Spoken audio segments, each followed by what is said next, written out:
आता आपण चॅप्टर मधला नेक्स्ट पार्ट पाहणार आहोत, प्रॉपर्टीज ऑफ डिटर्मिनंट. म्हणजे डिटर्मिनंटचे काय प्रॉपर्टीज आहेत, गुणधर्म आहेत, आता आपल्याला ते पाहायचे आहे. ओके.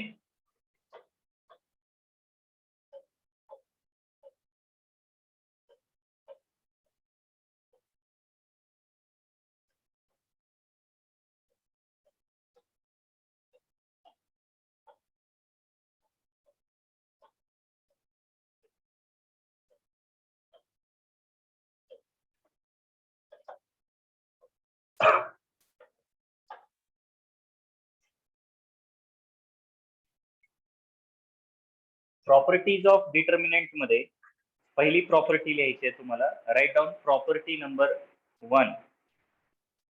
Property number 1. एक एक प्रॉपर्टी आणि त्या रिलेटेड आपण एक एक एक्झाम्पल बघू. कसं आहे की या प्रॉपर्टीवरती तुम्हाला कुठे ना कुठे काही ना काही प्रश्न असतो. त्यासाठी इथल्या सगळ्याच्या सगळ्या प्रॉपर्टी 7 प्रॉपर्टीज आहेत. 7च्या 7 प्रॉपर्टीज जर तुमच्या पूर्णतः लक्षात आल्या आणि त्याचं प्रॉपरली तुम्ही एक एक एक्झाम्पल लक्षात घेतलं तर तुम्हाला बरेचसे क्वेश्चन पुढेही सॉल्व्ह होतील. ठीक आहे. So property number 1, write down. पहिली प्रॉपर्टी लिहा. The value of determinant, the value of determinant,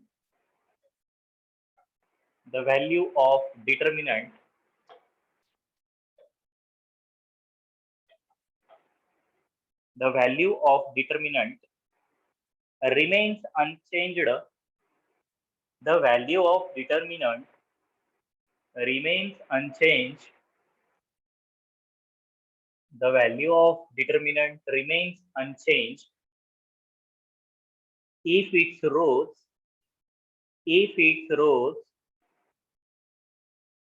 are turned T-U-R-N-E-D, if its rows are turned into columns, are turned into columns, are turned into columns, and columns are turned into rows, and columns are turned into rows, and columns are turned into rows.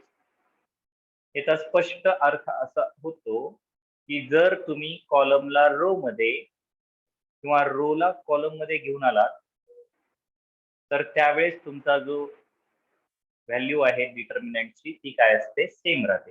It is remains unchanged, म्हणजे ती बदलत नाही. कळतंय? आता समजा 2/2 चा determinant आहे किंवा 3/3 चा डिटर्मिनंट आहे. त्यामध्ये जर का तुम्ही रोचं कॉलमचं रो मध्ये जर का तुम्ही ट्रान्सफॉर्मेशन केलं, चेंज घडून आला, तर त्यावेळेस value of the determinant remains unchanged. आता आपण लगेच याचं एक उदाहरण घेऊयात, म्हणजे 2/2 पण घेऊयात आणि 3/3 पण घेऊयात. Write down example number 1. प्रत्येकाची आपण 2-2 उदाहरणं घेऊयात. सो एक्झाम्पल नंबर 1, 2/2 चा डिटर्मिनंट आहे. So this is a 2/2 determinant. 4, 5, 3 - 1. किती रो आहे त्याच्यामध्ये? 2. आणि किती कॉलम्स आहे त्याच्यामध्ये? 2 आहेत.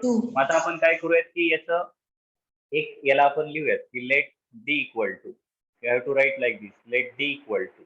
ओके. आता आपण काय करूयात, कॉलम रो मध्ये आणि रो कॉलम मध्ये इंटरचेंज करून घेऊयात. माझं काय होतं बघा. देअरफोर आपण नवीन एक डिटर्मिनंट फॉर्म करूयात, D1 इक्वल टू. आता पहिला रो पहिल्या कॉलम मध्ये ट्रान्सफॉर्म करून घ्या. मग काय तर सांगा, पहिला रो काय आहे आपल्याकडे, 4, 5. हा रो आहे, याला कॉलम मध्ये ट्रान्सफॉर्म करा. म्हणजे काय तर सांगा, दिस इज अ 4, 5. आणि इकडे बघा 4, 5 असा उभा आला तर राहिला कुठला मग आता? 3 - 1. 3 - 1. 3 - 1 बरोबर आहे. मग आता इथे किती येतं बघा, लक्ष करा. रो कॉलम मध्ये, कॉलम रो मध्ये आलेला आहे. मग आता तुम्ही जर याची व्हॅल्यू काढली तर काय बनते? पहिल्याची काय आली आहे तुमची, डी ची व्हॅल्यू बघा, सरळ सरळ -9 येते. आणि दुसऱ्याची व्हॅल्यू पण किती येते? दुसऱ्याची व्हॅल्यू सेम येते का? चेक करा 2/2 साठी. सर -19. -19. पहिल्याची व्हॅल्यू किती येते? -19. आणि दुसऱ्याची व्हॅल्यू पण किती येते? -19. बघा. So this is D equal to, write down, D equal to, this is a -4 minus 15. Minus 4 minus 15, this is equal to minus 19. So this is the value of D. आता इकडे D1 equal to this is a minus 4 minus 15. Minus 4 minus 15, this is equal to minus 19. काय अडचण आहे याच्यामध्ये? बघा, तुम्ही Rochak column केला तर काही बदल घडला का? नाही. मग तिथे लिहू शकता therefore D equal to D1. therefore D equal to D1. कळलं काय अडचण आहे याच्यामध्ये? म्हणजे तुम्ही रोचा कॉलमचा रो मध्ये इंटरचेंज केला पण काहीही फरक पडला नाही. याचा आन्सर आहे -19 आणि याचं पण आन्सर आहे -19 आलेलं आहे. आता आपण 2/2 चा झालाय. आता आपण 3/3 चा प्रॉब्लेम घेऊयात. 3/3 चा example. Write down. This is 1 2 7 5 -3 and 2. This is a 8 4 and 3. So this is a D equal to. This is D equal to. This is a 3/3 determinant having 3 rows and 3 columns. Okay. आता आपण कुठला तरी एक row पहिला change करून घ्या. म्हणजे rows interchange to columns, columns interchange to rows, म्हणजे सगळे चेंज होतात ना. आता इथे so this is a D1 equal to. चला आता हा 1 2 7 हा रो आहे, याला आपण काय लिहूया कॉलम मध्ये 1 2 7. बाकीचे पण सगळे चेंज होऊन जातील. 5 रोचा कॉलम इंटरचेंज झाला, त्यानंतर रोचा कॉलम इंटरचेंज झाला. 8 4 and 3. बरोबर आहे. रोचा कॉलम मध्ये आपण ट्रान्सफॉर्मेशन केलेलं आहे. तर आता याची व्हॅल्यू आपल्याला काढायची. Okay. So therefore D equal to, पहा इथे किती येतं. This is 1 into -9 minus 8. आता इथे -2 into first row and second column delete करा. शिल्लक काय राहतं 15. 15 minus 16. कळलं. आता पुढे बघा +7 into it is a 20 plus 5 4s are 20 and minus plus 8 3s are 24. So this is equal to, therefore D equal to काय ते सांगा.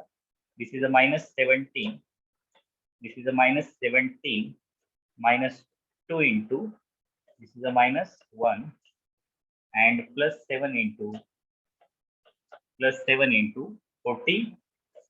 40 बरोबर. येस. +7 into 44. चला आता पुढे बघा. आता हे किती येतं पहा. therefore D equal to -17 minus +2. आता हे किती येतं 44 into 7. 7 4s are 28. This is a 308. 7 4s are 28 and carry 2. This is a 308. म्हणजे हे किती झालं 310 minus 7. 293. तर इथे ज्यावेळेस तुम्ही ऍडिशन सबट्रॅक्शन कराल तर ती बनते 293. येस. तुम्हाला डाऊट आहे का विचारा. आता हा झाला तुमचा D. सिंपल. आता तुम्हाला काय करायचं इकडे बाजूला D1 काढून घ्यायचं. काय तो D1 चेक करायचा आता. ठीक आहे. चला D1 साठी तयारीला लागा. therefore D1 equal to आता इथं 1 ठेवला as it is. This is a -9 minus 8 this is a -5 into 4. Yes. And minus plus 7 3s are 21 plus 8 into yes 4 plus. ठीक आहे. इथे थोडंसं 28 येतं. सेकंड मध्ये पहा -5 into 6 minus 28. This is a 6 minus 28. बरोबर आहे. फर्स्ट रो फर्स्ट कॉलम सोडलाय बघा. 2 3s are 6, 7 4s are 28. त्यानंतर +8 फर्स्ट रो थर्ड कॉलमला सोडा. This is a 4 plus 21. This is a 4 plus 21. This is a 4 plus 21. So therefore D1 equal to This is a minus 17 minus 5 into minus 22 plus 8. So D dash is equal to 293. Okay, so this is a 25. This is a 25. आलं इथपर्यंत तुमचं सगळ्यांचं पाहता. So this is equal to, this is a minus 70, this is 22 5 is a 110 plus 110 is it? This is a plus 110 and this is plus 200. Okay, 25 is a 200. So this is again 310 minus 17. 310 minus 17 is 293. आलं की नाही? म्हणजे रोचे कॉलमचे row मध्ये गेले तरी value change झालेली दिसत नाहीये. Determinant remains unchanged. So therefore D1 equal to 293. Okay, is a 293.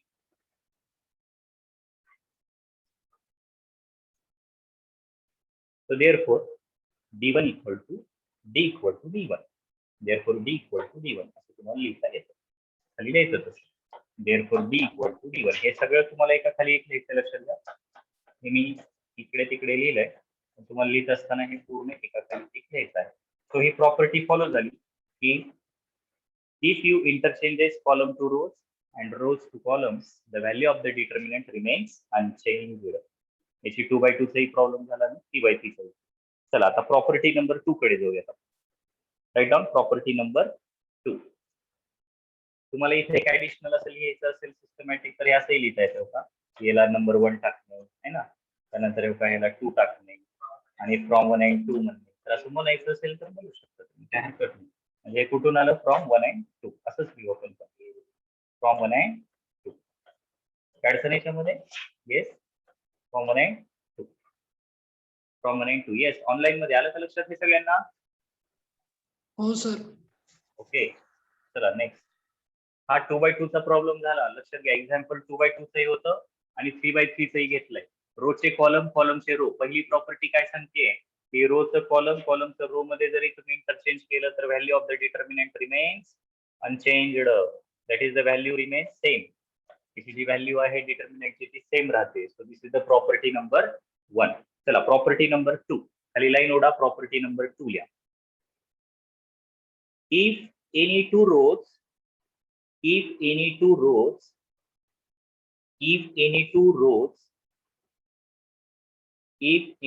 rows in bracket or columns, if any two rows in bracket or columns of a determinant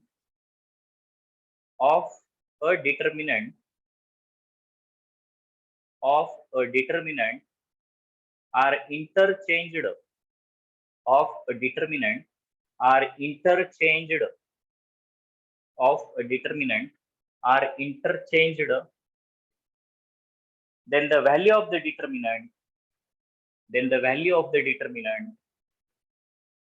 then the value of the determinant changes only in sign. Then the value of the determinant changes only its sign. Then the value of the determinant changes only its sign. Then the value of the determinant changes only in sign. काय म्हणते लक्षात आलं का तुमच्या? हे जर का कोणतेही दोन row, any two rows or column of determinant are interchange. तुम्ही कुठलाही रोला रो किंवा कॉलमला कॉलम जर का दोन तुम्ही इंटरचेंज केले तर तुम्हाला फक्त त्याच्या साइन मध्ये फरक दिसतो. जर +5 आन्सर असेल पहिल्याचं आणि इंटरचेंज केल्यानंतर -5 दिसतं. डायरेक्ट रोचं कॉलम मध्ये, कॉलमचं रो मध्ये ज्यावेळेस तुम्ही इंटरचेंजिंग करताय त्यावेळेस व्हॅल्यू चेंज होत नाही. पण ज्यावेळेस तुम्ही दोन रो टू रो चेंज करताय, row to row and column to column change करताय किंवा तर त्यावेळेस तुम्हाला फक्त कशात फरक दिसतो, त्यांच्या साइन मध्ये फरक दिसतो. तर एक्झाम्पल घ्या 2/2 चं. Right down example number 1. Example number 1 3725 D equal to right down D equal to काय त्याची व्हॅल्यू बघा. आता याचं आपण लगेच काय करूयात इकडे. Okay so this is equal to 15 minus 14. 15 minus 14 so d equal to 1. याला टाका 1. आता आपण काय करूयात रो टू रो चेंज करून टाकू म्हणजे खालचा वर वरचा खाली लिहायचा. so this is a d1 equal to this is 2537 बरोबर आहे. 2537 बघा काय तर मग हे this is equal to therefore d1 equal to yes 7 to the 14 and -1. so this is equal to -1. लक्ष करा एकाचा आन्सर +1 आलाय तर दुसऱ्याचं -1 आलंय म्हणजे एकमेकांच्या कसे आलेत ते ऑपोजिट आलेले आहेत. हे कसे नंबर्स असतात एकमेकांच्या ऑपोजिट नंबर असतात असं आपण म्हणतो. डी ची व्हॅल्यू इकडे +1 आली तर तिकडे मायनस आली. याला टाका इक्वेशन 2 आणि लिहा खाली की from 1 and 2 from 1 and 2 from 1 and 2 property number 2 चालू आहे लक्षात घ्या. From 1 and 2 that is d1 equal to d equal to d1 असं तुम्ही लिहू शकता. ठीक आहे काय अडचण वाटते का सॉरी मायनस द्या d equal to minus d1 D is equal to minus D1. d equal to minus d1 किंवा d1 equal to minus d असं लिहिता येईल.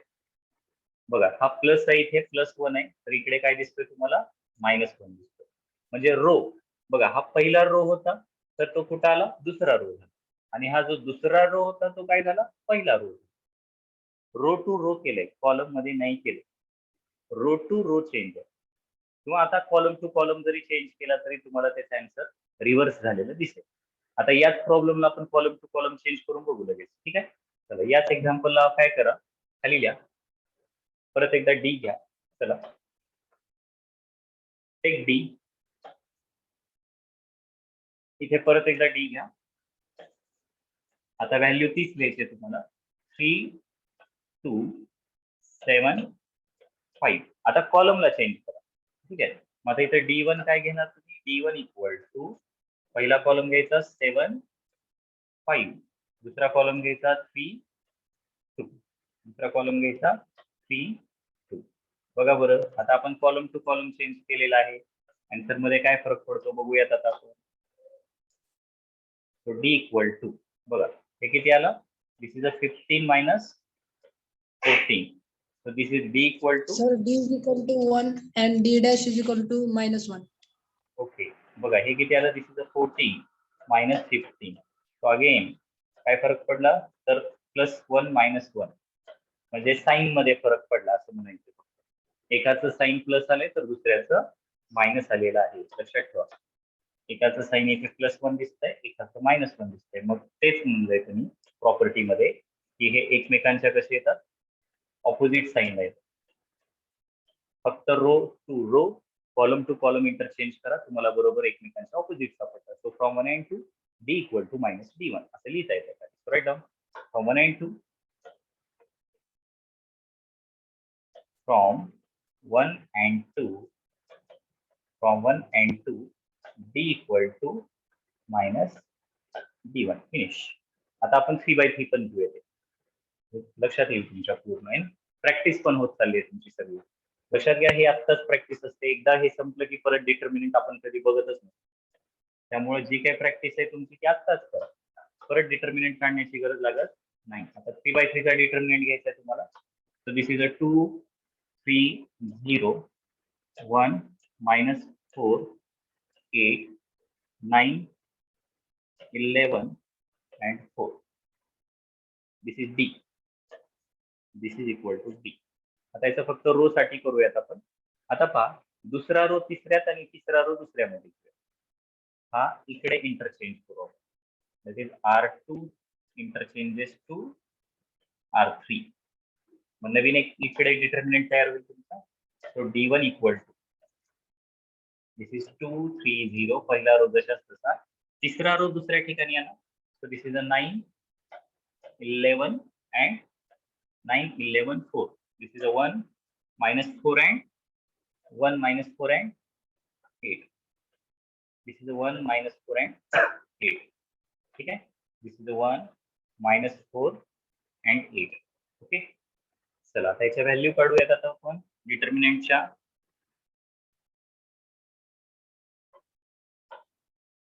So this is b equal to 2 into -16 and -88. त्यानंतर -3 plus झाले की -3. आता इथे 1 4 जा 4 and 9 8 जा 72. Sir, b is equal to -4. आणि हे 0 झाले. So this is a d equal to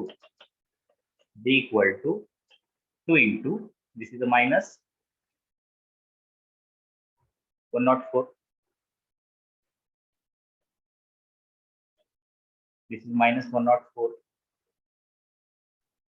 plus -3 into, it is a -68. ठीक आहे. असं आलंय तुमचं. बघा 88 and 6 4 कॅरी 1 9 plus 2 म्हणजे 9 plus 1 10. आता इथे किती झालं मग सांगा. दिस is -2 0 8. This is -2 0 8 and minus get plus 6 8 3 जा 24 carry 2 6 3 जा 18 18 plus 2 20 and minus plus म्हणजे किती आले -4. d ची व्हॅल्यू इथे -4 आली का सगळ्यांची. बघा d ची व्हॅल्यू इथे Yes, sir. -4. ओके. d ची व्हॅल्यू इथे -4 आलेली. याला तुम्ही 1 टाकू शकता. याला तुम्ही 1 टाका. ठीक आहे. This is 1. आता पुढे आता तुम्हाला d1 काढायचं आहे. So d1 equal to, so this is equal to 2 in bracket 88 plus 4 4 जा 16 minus 3 into 9 8 जा 72 and 4 1 जा 4. ठीक आहे. Plus 0 into, this is equal to 2 into, yes, 88 plus 16, again it is a 104. It is a 104 and minus of, So d dash is equal to 4. d dash equal to 4 येतो. बरोबर आहे. Because this is a plus 208. 208 हे plus आले लक्षात घ्या. आणि हे जे आहे ते मायनस येतं. सो 208 मधून 204 गेली तर किती राहतात +4. येस 68. हे जे आहे ते 68 लिहायचं. दिस इज अ 68 into 3 204. याला टाका. It is equal to 2. This is equal to 2. So from 1 and 2, you have to write from 1 and 2.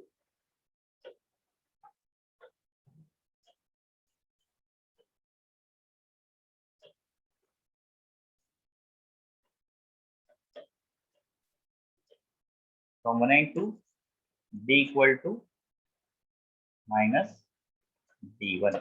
आलं का हे? This is the second property. लक्षात घ्या प्रॉपर्टीच्या थ्रू तुमचे काही प्रॉब्लेम्स परत सॉल्व्ह होत आहेत है ना. प्रॅक्टिस होत आहे. बाकी काही नाही. प्रॉपर्टी पहिली काय सांगते. रोजचं कॉलम मध्ये कॉलमचे रो घेऊन गेलात तर value of the determinant remains unchanged किंवा रिमेन्स कॉन्स्टंट सेम. आता दुसरी प्रॉपर्टी काय सांगते की एखादा रो दुसऱ्या रोला घेऊन गेलात किंवा एखादा कॉलम हा दुसऱ्या कॉलमला घेऊन गेलात तर त्यावेळेस मात्र डिटर्मिनंटची व्हॅल्यू ही काय होते. फक्त साईननं फरक दाखवते. म्हणजे एखादा प्लस आलं तर मायनस, मायनस आलं तर प्लस. ही सिंपल प्रॉपर्टी. आता तिसरी प्रॉपर्टी द्या. Property number 3. Right down property number 3. आता इंटरचेंज साठी त्यांनी तुम्हाला काय केलंय एक नोट दिलेली आहे. इंटरचेंज साठी काय केलंय इकडे लक्ष द्या. तुम्हाला इंटरचेंजिंग साठी एक हे केलेलं आहे त्यांनी नोटेशन दिलेलं आहे की इंटरचेंज जर समजा तुम्हाला पहिला रो हा जर का तिसऱ्या रो मध्ये जर का तुम्हाला ट्रान्सफर करायचं असेल इंटरचेंज करायचं असेल तर त्याला असं लिहितात R1 इंटरचेंजेस टू R3 आणि R3 इंटरचेंजेस टू R1 असा अर्थ होतो. किंवा कॉलमचा काही विषय तर कॉलमला पण असं लिहायचं C1 interchange to C2 and C2 interchange to C1. त्यामुळे इथून पुढे लक्षात ठेवा की असं जर तुम्हाला इथं लिहायचं असेल कुठं, इथं काय केलं बघा, इथल्याच डिटर्मिनंटला चेक करा की कोणत्या रो किंवा कॉलमला हलवलंय तुम्ही, लक्ष करा.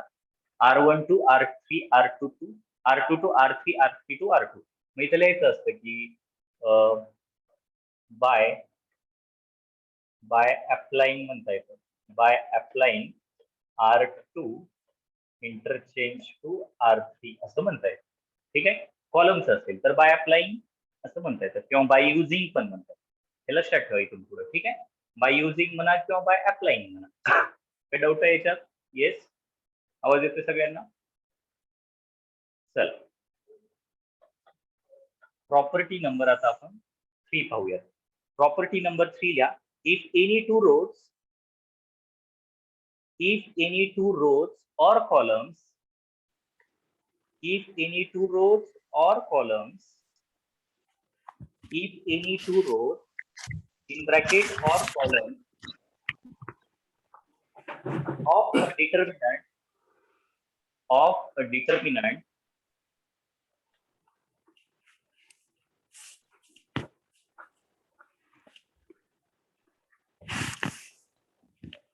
determinant are identical, of a determinant are identical. आयडेंटिकलचा अर्थ असतो सेम, तिथे लिहू शकतात ब्रॅकेट मध्ये. आयडेंटिकलचा अर्थ असतो same. If any two rows in bracket or column of a determinant are identical in bracket same, then the value of the determinant is 0. Then the value of the determinant is 0. This is very important. जर तुमच्या determinant मध्ये row किंवा column तुम्हाला same दिसत असतील, कुठलेही दोन कमीत कमी किती असू शकतील, 3 4, तर त्यावेळेस मग तुमची व्हॅल्यू काय असते, डिटर्मिनंटची 0 येते. चेक करूया. So right down example number 1. आपण 2/2 चं घेऊयात पहिल्यांदा, मग 3/3 चं घेऊयात. So right down, this is a 3 6 minus 3 and 2. चला, d इक्वल टू चेक करा. सॉरी, आता इथे आपल्याला काय करायचंय, सेम घ्यायचंय ना, सेम घ्यायचंय. तर मग इथं काय लिहावं लागेल आपल्याला, 3 6 लिहावं लागेल. 3 6 सेम घ्यायचं नाही. आपली प्रॉपर्टी नंबर 3 चालू आहे. इथे आपल्याला हे दोन्ही कसे घ्यायचे, सेम घ्यायचे. तर बघा, आता दोन्ही सेम घेतल्यावर याची व्हॅल्यू 0 येते का? ऑब्व्हियसली 0 येते. 2/2 मध्ये तर लवकर कळतं ते, लक्षात घ्या. दिस is a 18 minus 18. 18 minus 18 equal to 0. So if any two row or any two columns are identical, then the value of the determinant becomes 0. पहिली प्रॉपर्टी काय होती, row to column, column to row change केली, it becomes same, value becomes same, remains unchanged. त्यानंतर दुसरं होतं की जर row मध्ये किंवा कॉलम मध्ये इंटरचेंजिंग असेल तर फक्त साइनचा डिफरन्स येतो. आणि तिसरी आहे की जर कुठलेही